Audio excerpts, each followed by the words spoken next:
Bank cashier Lakshmi వద్ద 150 10 విలువ గల నోట్లు ఉన్నాయి. ఈ నోట్ల నిష్పత్తి 2:3:5. లక్ష్మి వద్ద గల మొత్తం సొమ్ము 4 lakhs. ఆమె వద్ద ఒక్కో రకం నోట్లు ఎన్ని ఉన్నాయి? ఇక చూడండి, 100, 50, 10 విలువ గల నోట్ల సంఖ్య మనం ఈ నిష్పత్తి ఇచ్చాడు. సో ఆ నిష్పత్తిని మనం ఎలా తీసుకుంటున్నాం? 2x, 3x, 5x అని అనుకుంటున్నాం, ఎందుకంటే మనకు సమ్ కావాలి కాబట్టి. సో ఇప్పుడు లెక్క ప్రకారంగా చూసుకున్నట్లయితే 100 × 2x. ఎందుకు 100 × 2x అంటే 100 నోట్లు ఎన్ని ఉన్నాయి నా దగ్గర? 2x. అంటే లక్ష్మి అంటే ప్రెజెంట్ నన్ను తీసుకోండి. 100 నోట్లు నా దగ్గర ఎన్ని ఉన్నాయి?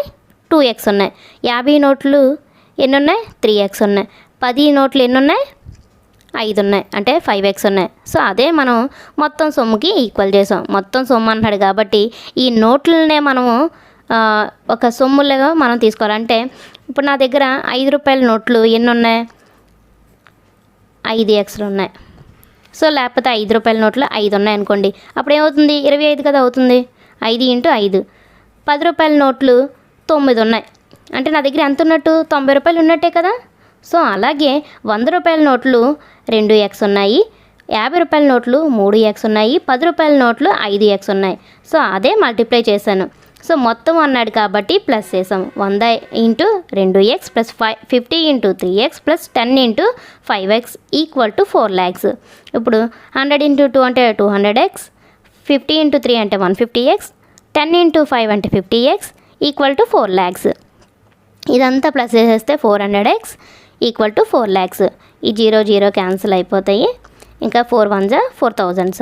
సో x వాల్యూ 1000 వచ్చింది. అయితే ఇప్పుడు ఒక్కో రకం నోట్లు ఎన్ని ఉన్నాయని అడుగుతున్నాడు.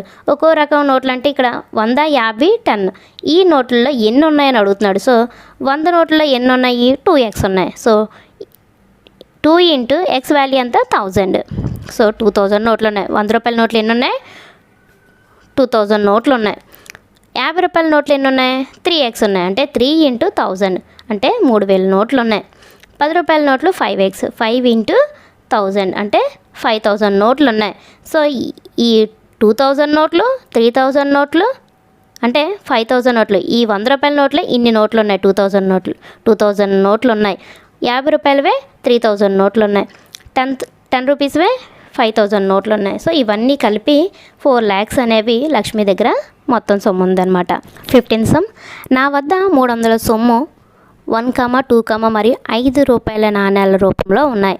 2 నాణ్యాల సంఖ్య 5 నాణ్యాల సంఖ్యకు 3 రెట్లు.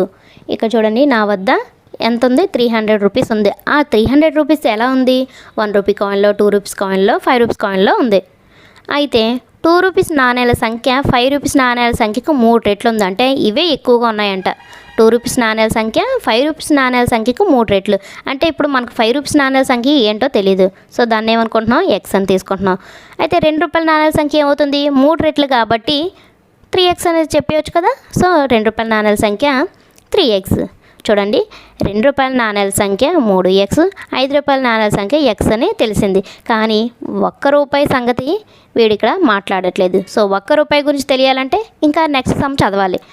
మొత్తం నాణ్యాల సంఖ్య 160 అంటున్నాడు. చూసారా, మొత్తం నాణ్యాల సంఖ్య 160 అంటున్నాడు. అంటే 1 రూపాయి నాణ్యాల సంఖ్య, 2 రూపాయల నాణ్యాల సంఖ్య, 5 రూపాయల నాణ్యాల సంఖ్య మొత్తం కలిపి ఎన్ని ఉన్నాయంట? 160 ఉన్నాయంట. ఇప్పుడు ఏమంటున్నాడు? ఒక్కో రకం నాణ్యాలు నా వద్ద ఎన్ని ఉన్నాయని అడుగుతున్నాను నేను. ఇక్కడ చూడండి, 1 రూపాయి సంగతి తేల్చలేదు కాబట్టి మొత్తం నాణ్యాలంతా 160 అంటున్నాడు. మొత్తం నాణ్యాలు అంటే 1 + 2 + 5 అదే కదా తీసుకుంటాం. ఇప్పుడు 2 రూపాయల నాణ్యాల సంఖ్య ఎంత? 3x కదా. 5 రూపీస్ నాణ్యాల సంఖ్య x. 160 ఆల్రెడీ సమ్లో ఇచ్చాడు. సో 1 + 3x, 3x + 4x అంటే 3x + 4x. ఇక్కడ మనం 1 రూపీ నాణ్యాలు కదా ఫైండ్ అవుట్ చేయాలి. సో 1 రూపీ నాణ్యం మనకు తెలియాలి కాబట్టి సో ఇది ఇలా ఉంచేసి ఈ 4xనేమో రైట్ సైడ్ పంపిస్తున్నాం. 160 - 4x. సో ఇప్పుడు క్లియర్ అనమాట. 1 రూపీ నాణ్యాలేమో 160 - 4x వచ్చింది. 2 రూపాయల నాణ్యాల సంఖ్య ఏమో 3x, 5 రూపాయల నాణ్యాల సంఖ్య ఏమో x. ఇప్పుడు సమ్ ఈజీగా ఫైండ్ అవుట్ చేయొచ్చు కదా. ఇప్పుడు ఏమంటున్నాడంటే నా దగ్గర ఎంత సొమ్ము ఉంది? 300 సొమ్ము కదా. అంటే నా దగ్గర 300 రూపీస్ ఉన్నాయి. ఆ 300 రూపీస్ ఎలా ఉన్నాయి? 1 రూపీల్లోని, 2 రూపీస్లోని, 5 రూపీస్లో ఉంది. మరి ఇక్కడ ఏంటి ఇవి వేసుకున్నారు అనేసి మీకు డౌట్ రావచ్చు. ఆల్రెడీ ముందు సమ్లో చూసాం కదా. 1 రూపీస్ నా దగ్గర ఎన్ని ఉన్నాయి? ఒక 50 ఉన్నాయి అనుకోండి. ఎంత ఉన్నట్టు? 50 రూపీస్ కదా. ఇది సొమ్ము కదా. ఇక్కడ ఇదైతే కాయిన్, ఇదేంటి సొమ్ము. కాబట్టి ఈ 50 రూపీస్ కాయిన్ 1 రూపీ కాయిన్లు 50 ఉన్నాయి, అదే తీసుకున్నాను. సో 1 రూపీ కాయిన్లు ఎన్ని ఉన్నాయి? 160 - 4x, అదే కదా ఫైండ్ అవుట్ చేసే నాణ్యాల సంఖ్య కదా ఇది. అలాగే 2 రూపీస్ కాయిన్ల యొక్క సంఖ్య ఎంత ఉంది? 3x ఉంది. సో 2 × 3x అంటే 2 రూపాయల నాణ్యాల సంఖ్య నా దగ్గర ఎన్ని ఉన్నాయి? 3 ఉన్నాయి. సో అందుకే 3. 5 రూపాయల నాణ్యాల సంఖ్య ఒకటే ఉంది. So 5x. సో అలా అనమాట. ఇప్పుడు ఫైండ్ అవుట్ చేయండి. 160 - 4x, 2 × 3 = 6x, 5 × x 5x, 6x + 5x 11x, 11x - 4x 7x. ఈ 160 అంటే 300లోంచి 160 తీసేస్తే 140, 7 1 = 720. సో x వాల్యూ 20 వచ్చింది. అంటే 5 రూపాయల నాణ్యాల సంఖ్య x కదా అనుకున్నాము, ఇది 5 రూపాయల నాణ్యాల సంఖ్య అయితే వచ్చేసింది. నెక్స్ట్ 2 రూపాయల నాణ్యాల సంఖ్య ఎన్ని ఉన్నాయి? 3x ఉన్నాయి. 3x కాబట్టి 3 × x అంటే 3 × 20. సో 60. నెక్స్ట్ 1 రూపాయల నాణ్యాల సంఖ్య ఎంత? 160 - 4x. 4x అంటే x ప్లేస్లో ఎంత తీసుకుంటాము? 20 తీసుకుంటాము. 4 × 20 అంటే 80. 160 - 80 అంటే 80. సో ఇది ఒక్కో రకం నాణ్యాలు ఎన్ని ఉన్నాయి? ఒక రకం నాణ్యాలేమో 80 వచ్చాయి, 2 రూపాయల నాణ్యాల సంఖ్య ఏమో 60 వచ్చాయి, 5 రూపాయల నాణ్యాలేమో 20 వచ్చాయి. సో ఫైనల్ ఆన్సర్ ఇది ఫ్రెండ్స్.